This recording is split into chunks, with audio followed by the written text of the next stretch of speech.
Good morning to all of you students.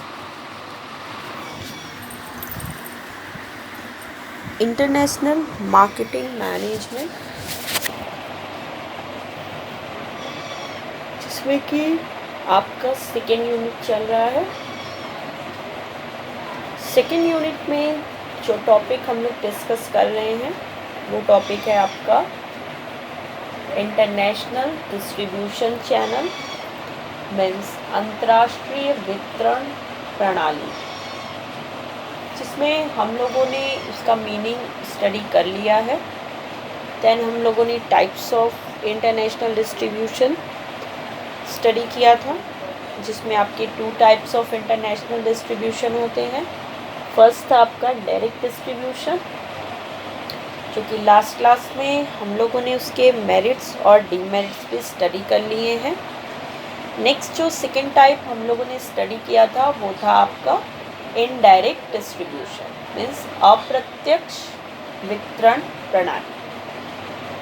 तो आज की प्रेजेंट क्लास में हम लोग इनडायरेक्ट डिस्ट्रीब्यूशन के मेरिट्स एंड डीमेरिट्स डिस्कस करेंगे। मीन्स अप्रत्यक्ष वितरण प्रणाली के क्या लाभ है, क्या हानियां हैं।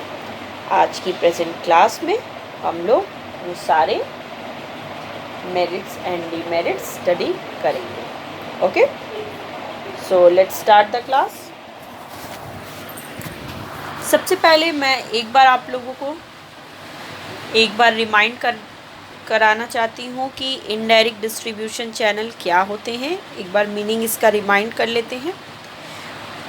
इनडायरेक्ट डिस्ट्रीब्यूशन चैनल, जैसा कि नेम से ही क्लियर है, इनडायरेक्ट। तो जब भी कोई एक्सपोर्टिंग फर्म डायरेक्टली कस्टमर्स को अपने प्रोडक्ट को न बेच करके किसी मिडिलमैन, इंटरमीडियरीज या फिर बिचौलियों के थ्रू अपने प्रोडक्ट्स एंड सर्विसेज को फॉरेन मार्केट में, अंतर्राष्ट्रीय बाज़ार में बेचती है या उसकी मार्केटिंग करती है, तो उसे हम लोग इनडायरेक्ट डिस्ट्रीब्यूशन चैनल कहते हैं। क्लियर है? तो ये तो आप लोग को क्लियर हो गया कि इनडायरेक्ट डिस्ट्रीब्यूशन चैनल में मिडिलमैन होते हैं, यहाँ पर इंटरमीडियरीज के थ्रू प्रोडक्ट्स एंड सर्विसेज को एक्सपोर्टिंग फर्म सेल करती है। Clear it? यहाँ पे डायरेक्ट एक्सपोर्टिंग फर्म और कस्टमर का कोई कांटेक्ट नहीं होता है। क्लियर है? तो चलिए अब इसके हम लोग मेरिट्स एंड डीमेरिट्स स्टार्ट करते हैं। सबसे पहले हम लोग मेरिट स्टार्ट करते हैं। मेरिट्स और advantages of indirect exporting, Hindi में इसे अप्रत्यक्ष वितरण प्रणाली के लाभ। एक चीज़ और ध्यान दीजिए, अगर एग्ज़ाम में आपको इनडायरेक्ट डिस्ट्रीब्यूशन चैनल पूछता है तो भी आप यही आंसर करोगे, और अगर पूछता है इनडायरेक्ट मार्केटिंग, उसमें भी आप यही आंसर करोगे, और अगर आपसे ये पूछता है कि इनडायरेक्ट एक्सपोर्टिंग की क्या मेरिट है, तो इनडायरेक्ट एक्सपोर्टिंग में भी आप यही आंसर करोगे। Okay, so indirect exporting, indirect distribution channel, both are the same word. So let's start. सबसे पहले फर्स्ट मेरिट स्टार्ट करते हैं। इनडायरेक्ट एक्सपोर्टिंग की क्या सबसे मेन एडवांटेज है। फर्स्ट पॉइंट है आपका लेस और लिमिटेड इन्वेस्टमेंट। लेस और लिमिटेड इन्वेस्टमेंट, हिंदी में सीमित निवेश। हिंदी में सीमित निवेश। ओके, क्या है, स्टार्ट करते हैं। Indirect exporting facilitates exporting with less capital investment and moderation as the marketing process comes to an end when goods are supplied to middlemen within the home country only. Indirect जो exporting होती है वो indirect exporting में किसी भी exporting firm को बहुत ही कम और लिमिटेड इन्वेस्टमेंट की नीड होती है। मीन्स कोई भी एक्सपोर्टिंग फर्म अगर अपने प्रोडक्ट्स एंड सर्विसेज की मार्केटिंग करने के लिए इनडायरेक्ट चैनल को सेलेक्ट करता है, और मीन्स वो अगर थ्रू मिडिल मैन के थ्रू अपने प्रोडक्ट्स की मार्केटिंग करना चाहता है तो ऐसे फर्म को कैपिटल इन्वेस्टमेंट की ज़्यादा नीड नहीं होती है, मीन्स वो कम इन्वेस्टमेंट से भी बिजनेस कर सकता है।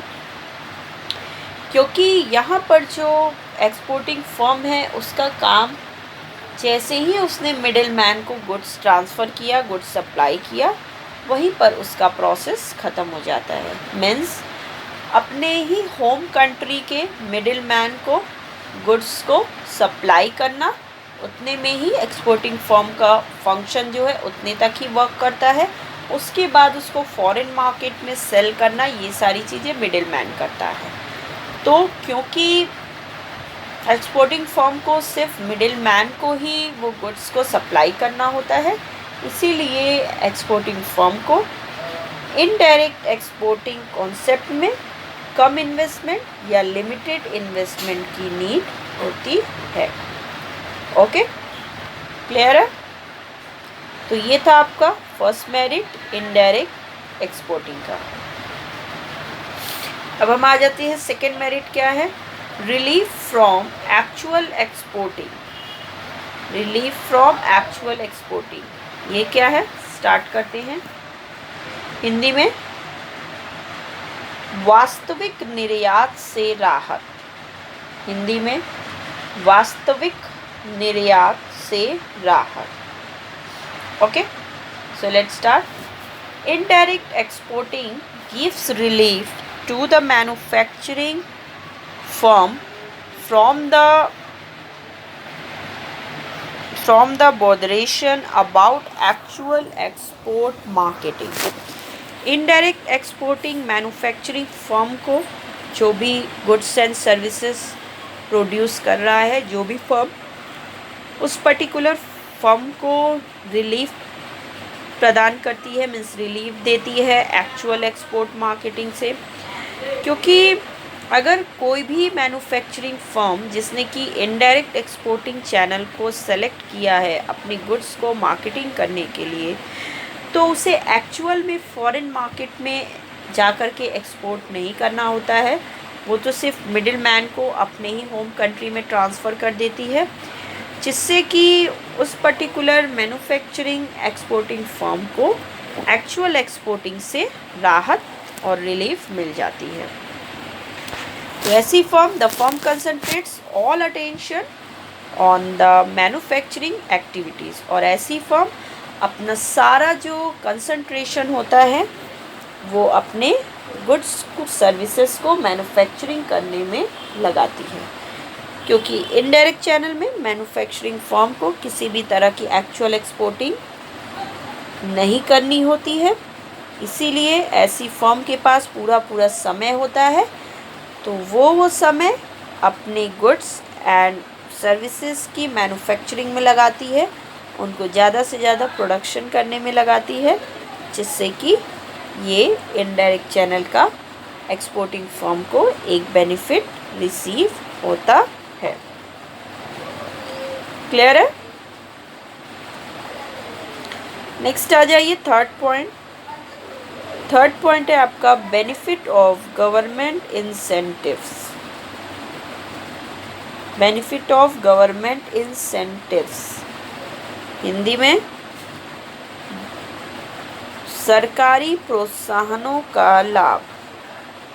हिंदी में सरकारी प्रोत्साहनों का लाभ। ओके, स्टार्ट करते हैं। ये क्या है?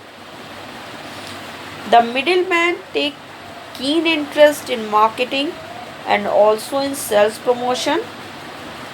This gives benefit to the middleman as well as the manufacturing firm.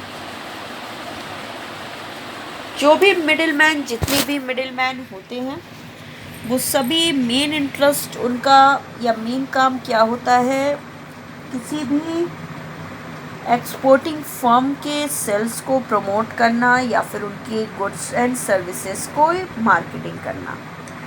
तो मिडिल मैन का जो सारा ध्यान होता है और वो मेन इंटरेस्ट उनका इसी में होता है, गुड्स एंड सर्विसेज की मार्केटिंग करने में, जिससे कि जो भी गवर्नमेंट इंसेंटिव्स का बेनिफिट उन्हें मिलता है वो मैन्युफैक्चरिंग फर्म के लिए भी बेनिफिटेड होता है। मीन्स मेन जो मिडिल मैन ज़्यादा से ज़्यादा जब माल बेचना चाहेंगे, ज़्यादा से ज़्यादा सेल्स को प्रमोट करना चाहते हैं, जिससे कि गवर्नमेंट जो है उन्हें इंसेंटिव्स भी कुछ प्रोवाइड कर सकती है, कंसेशंस वगैरह दे सकती है। जब आप अगर लार्ज स्केल पर गुड्स को सेल करते हो या एक्सपोर्ट करते हो, वहाँ पर बहुत सारे एक्सपोर्ट कंसेशंस मिलते हैं। तो इस तरह से जो मिडिल मैन जब वो ज़्यादातर अपना जो इंटरेस्ट है वो सेल्स प्रमोशन में डाइवर्ट करता है, तो उससे मैन्युफैक्चरर एंड मिडिल मैन दोनों को ही बेनिफिट होता है और ये दोनों के लिए ही बेनिफिटेड होता है। ओके, क्लियर है? नेक्स्ट आ जाइए।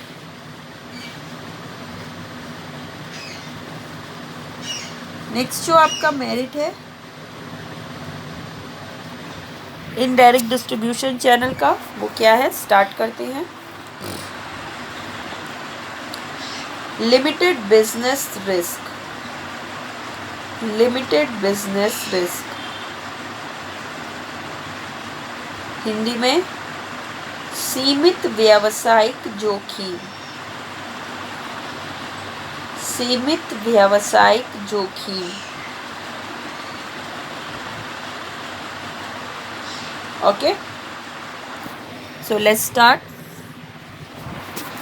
Advantage number 4, limited business risk.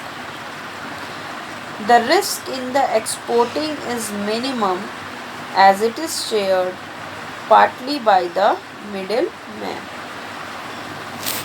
अगर कोई भी एक्सपोर्टिंग फर्म जो कि इनडायरेक्ट चैनल डिस्ट्रीब्यूशन को सेलेक्ट करती है अपने गुड्स एंड सर्विसेज की मार्केटिंग के लिए, तो ऐसी फर्म का जो रिस्क होता है एक्सपोर्टिंग में वो बहुत ही मिनिमम होता है, क्योंकि ये जो एक्सपोर्टिंग का जितना भी रिस्क होता है उसे वो अकेले ही बियर नहीं करना होता है, वो इसे शेयर कर सकती है मिडिल मैन के भी साथ। मीन्स जितना भी रिस्क होगा वो मिडिल मैन और एक्सपोर्टिंग फर्म दोनों ही मिलकर बियर करेंगे। बट अगर आप डायरेक्ट एक्सपोर्टिंग में जाते हो तो वहाँ पर फर्म को अकेले ही सारा रिस्क बियर करना होता है, क्योंकि वहाँ पे मिडिल मैन नहीं होते हैं, इसलिए वहाँ पर जो रिस्क होती है ज़्यादा होती है।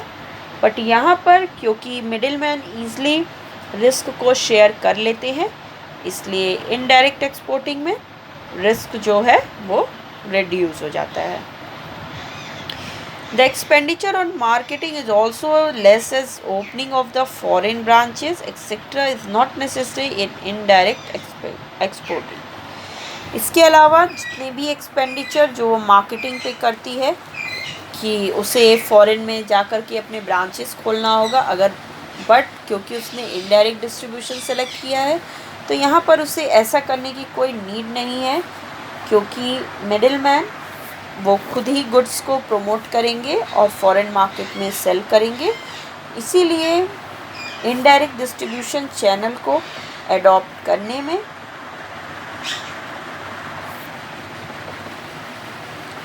एक्सपोर्टिंग फर्म का जो भी रिस्क है वो बहुत ही लेस होता है, मीन्स लिमिटेड होता है। क्लियर है?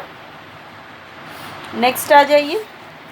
नेक्स्ट जो बेनिफिट है आपका वो है suitable to small firms. Suitable to small firms Hindi में छोटे फर्मों के लिए उपयुक्त। हिंदी में छोटे फर्मों के लिए उपयुक्त। ओके, स्टार्ट करते हैं। ये क्या है? Small firms prefer indirect exporting due to their financial and other difficulties. It serves as an easy and economical method of exporting.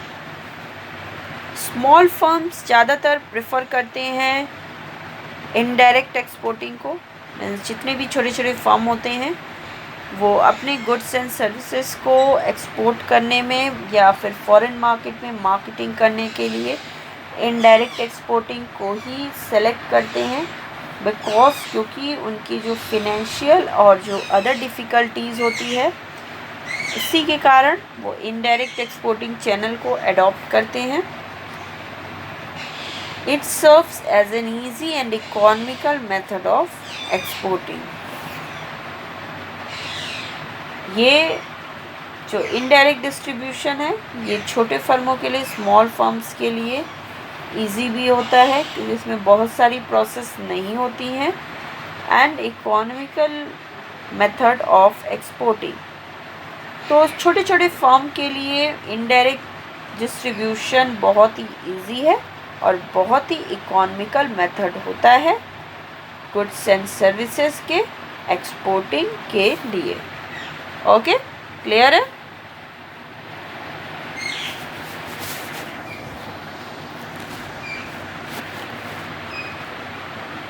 अब आ जाइए, नेक्स्ट जो स्टडी करना है वो है डिसएडवांटेजेस और limitations of indirect exporting. Start करते हैं। सबसे फर्स्ट मेन डिसएडवांटेज क्या है इनडायरेक्ट एक्सपोर्टिंग का? अप्रत्यक्ष वितरण प्रणाली की हानियाँ, जिसमें आप स्क्रीन पर देख सकते हो। सबसे फर्स्ट जो डीमेरिट है इनडायरेक्ट एक्सपोर्टिंग में क्या फेस करनी होती है फर्म को? Ignorance about foreign trade. Ignorance about foreign trade, Hindi में विदेशी व्यापार के बारे में अज्ञानता। विदेशी व्यापार के बारे में अज्ञानता।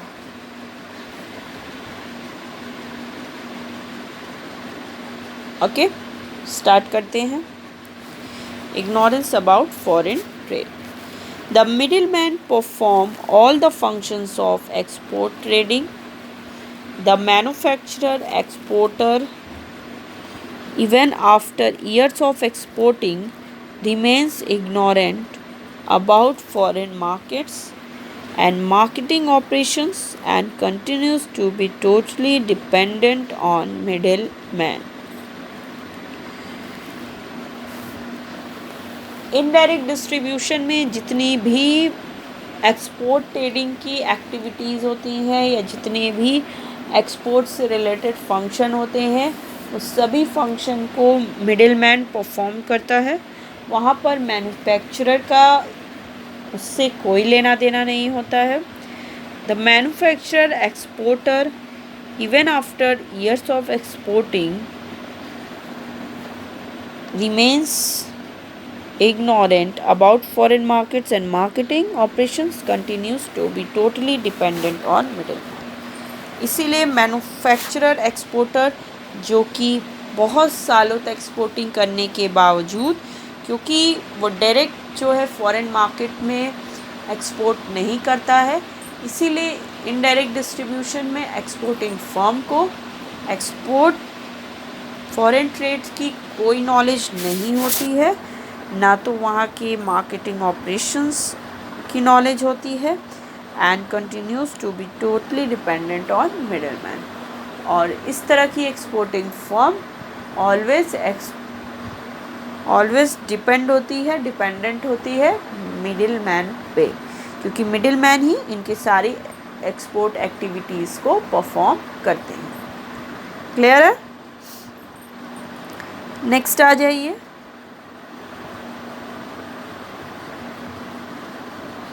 मीन्स जितने भी फॉरेन ट्रेड से रिलेटेड एक्टिविटीज़ हैं, क्योंकि इनडायरेक्ट डिस्ट्रीब्यूशन में आपने मिडिलमैन को अपॉइंट किया है, तो वहाँ पर मैन्युफैक्चरिंग फर्म को किसी भी तरह की कोई फॉरेन ट्रेड से रिलेटेड चीज़ें नहीं करनी होती है, ना कोई फॉर्मेलिटी करनी होती है। इसीलिए जो मैन्युफैक्चरर होता है उसे एक्चुअल फॉरेन ट्रेड मार्केट क्या है, किस तरह की एक्सपोर्टिंग हो रही है, इसका इसे कोई नॉलेज नहीं होता है। क्लियर है? नेक्स्ट आ जाइए। नेक्स्ट सेकेंड पॉइंट है no scope for product development. No scope for product development, Hindi में उत्पाद विकास का क्षेत्र नहीं। उत्पाद विकास का क्षेत्र नहीं। So let's start second point. Middleman sell products in which they are interested. Moreover, the firm remains ignorant of the market.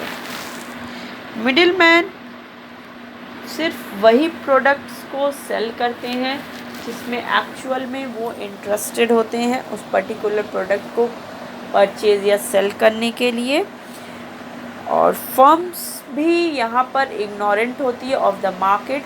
Means market में क्या हो रहा है क्या नहीं हो रहा है, इससे फर्म को कुछ भी नॉलेज नहीं होता है। Hence there is no scope for product development. इसीलिए यहाँ पर इनडायरेक्ट चैनल में एक्सपोर्टिंग फर्म को किसी भी तरह का कोई स्कोप नहीं मिलता है प्रोडक्ट को डेवलप करने का। Therefore long term development of the market is not possible. इसीलिए यहाँ पर जो भी एक्सपोर्टिंग फर्म है वो लॉन्ग टर्म मार्केट का डेवलपमेंट पॉसिबल नहीं है, क्योंकि no scope for product development. Indirect channel में प्रोडक्ट डेवलपमेंट उत्पाद के विकास का कोई क्षेत्र नहीं होता है, नो स्कोप। क्यों? बिकॉज मिडिलमैन जो है सिर्फ वही प्रोडक्ट सेल करते हैं जिसमें कि वो इंटरेस्टेड होते हैं, जिसे वो बेचना चाहते हैं। ओके और उसके अलावा वो नए प्रोडक्ट को डेवलप नहीं करते हैं। क्लियर है? तो ये था आपका सेकेंड डीमेरिट। नेक्स्ट आ जाइए।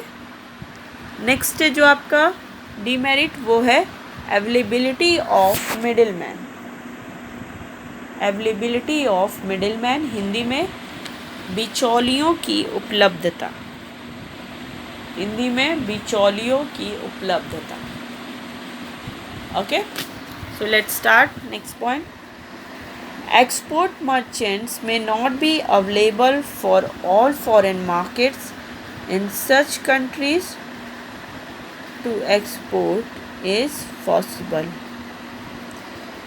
क्योंकि इनडायरेक्ट चैनल ऑफ डिस्ट्रीब्यूशन में मिडिलमैन की अवेलेबिलिटी होती है, मीन्स यहाँ पर मिडिलमैन प्रेजेंट होते हैं, तो export merchants may not be available for all foreign markets. In such countries no export is possible. क्योंकि इनडायरेक्ट चैनल में मिडिलमैन की रिक्वायर्ड होती है, बट कुछ ऐसे भी फॉरेन मार्केट्स होते हैं, कुछ कंट्रीज़ ऐसी भी होती हैं जहाँ पर कि कोई भी एक्सपोर्ट मर्चेंट्स अवेलेबल नहीं होते हैं। कुछ देश ऐसे होते हैं जहाँ पर कि कुछ जो भी एक्सपोर्ट मर्चेंट्स है वो नहीं जाना चाहते हैं, या वहाँ पर इसी तरह की कोई एक्सपोर्ट मर्चेंट अवेलेबल नहीं है, तो ऐसी कंट्री में एक्सपोर्ट करना इम्पॉसिबल हो जाता है। क्लियर है? नेक्स्ट आ जाइए। नेक्स्ट है कमीशन टू मिडिलमैन, हिंदी में बिचौलियों का कमीशन। स्टार्ट करते हैं। Middleman engaged in export trade charge commission for their services. This in turn increases the cost of the product and reduces the profitability to the manufacturer. Moreover, seller does not have any control over prices. Indirect distribution में जो भी middle man होते हैं वो export trade में जो भी middle man engaged होते हैं वो एक्सपोर्टिंग फर्म से कुछ कमीशन चार्ज करते हैं उनके गुड्स एंड सर्विसेज को एक्सपोर्ट करने के लिए, जिससे कि जो उस पर्टिकुलर प्रोडक्ट एंड सर्विसेज का कॉस्ट होता है वो बढ़ जाता है, क्योंकि जब एक्सपोर्टिंग फर्म को अपने गुड्स एंड सर्विसेज को सेल करने के लिए मिडिल मैन को भी कुछ कमीशन देना होता है, तो उससे जो cost of the product and services होता है वो भी इंक्रीज़ हो जाता है, और जो प्रॉफिटेबिलिटी होती है जो मैन्युफैक्चरर को मिलनी चाहिए वो रिड्यूस हो जाती है, मीन्स कम हो जाती है। Moreover seller does not have any control over prices, इसीलिए सेलर का मैन्युफैक्चरर का प्राइसेस पर किसी भी तरह का कोई कंट्रोल नहीं होता है। क्लियर है? नेक्स्ट आइए, नेक्स्ट एंड लास्ट जो डीमेरिट है आपका वो है no obligation to any manufacturer. No obligation to any manufacturer, Hindi में किसी भी उत्पादक के लिए कोई दायित्व नहीं। किसी भी उत्पादक के लिए कोई दायित्व नहीं। क्लियर है? स्टार्ट करते हैं। The export merchants may concentrate on products which offer them the greatest profit. Okay? जितने भी एक्सपोर्ट मर्चेंट्स होते हैं, मीन्स जो भी एक्सपोर्ट मिडिल मैन है, उनका मेन कंसंट्रेट उसी प्रोडक्ट पर होता है जिसपे कि वो देखते हैं जिस प्रोडक्ट से उन्हें ज़्यादा से ज़्यादा प्रॉफिट या ज़्यादा से ज़्यादा बेनिफिट हो सके। They buy products in the cheapest market in their own account and sell them in the best market, and hence feel no particular obligation to any manufacturer. ये जो एक्सपोर्ट मर्चेंट्स होते हैं, ये जो मिडिल मैन होते हैं, intermediaries, ये products को बहुत ही चीपेस्ट मार्केट से ख़रीदते हैं अपने अकाउंट में, और देन वो इस प्रोडक्ट को जो भी बेस्ट मार्केट होता है जहाँ पर कि सेल करने से ज़्यादा प्राइसेस मिले, वहाँ पर वो प्रोडक्ट को सेल कर देते हैं। जिससे कि मिडिल मैन का, एक्सपोर्ट मर्चेंट्स का मैन्युफैक्चरर के प्रति कोई भी पर्टिकुलर ऑब्लिगेशन मीन्स कोई भी दायित्व नहीं बनता है। Okay, if they are commission agents they oblige only those manufacturers who offer them higher commission. और यदि वो ऐसे मैन्युफैक्चरर्स ऐसे एक्सपोर्ट मर्चेंट्स अगर वो कमीशन एजेंट्स हैं, तो इस तरह के जो कमीशन एजेंट्स मिडिल मैन होते हैं वो सिर्फ और सिर्फ उन्हीं मैन्युफैक्चरर्स के लिए लाइबल होते हैं जो उन्हें ज़्यादा से ज़्यादा कमीशन ऑफ़र करता है। मीन्स वो सिर्फ उन्हीं मैन्युफैक्चरर्स के प्रोडक्ट्स को, सर्विसेज को ज़्यादा से ज़्यादा सेल करते हैं फॉरेन मार्केट में, जो मैन्युफैक्चरर उन्हें हायर कमीशन पे करता है या जो मैन्युफैक्चरर उन्हें ज़्यादा से ज़्यादा कमीशन पे करता है। ओके, क्लियर है? तो इस तरह से जितने भी एक्सपोर्ट मर्चेंट्स हैं जो कि फॉरेन मार्केट में डीलिंग कर रहे हैं, जो मैन्युफैक्चरर्स के गुड्स एंड सर्विसेज को फॉरेन मार्केट में सेल कर रहे हैं, ऐसे कमीशन एजेंट का किसी भी मैन्युफैक्चरर के लिए मीन्स किसी भी उत्पादक के लिए कोई भी दायित्व नहीं बनता है। ओके, क्लियर है? तो ये था आपका merits and demerits of indirect exporting. I hope कि आप लोगों को ये सारे पॉइंट्स क्लियर हो गए होंगे। Okay students, so next class में हम लोग नेक्स्ट जो टॉपिक होगा वो डिस्कस करेंगे।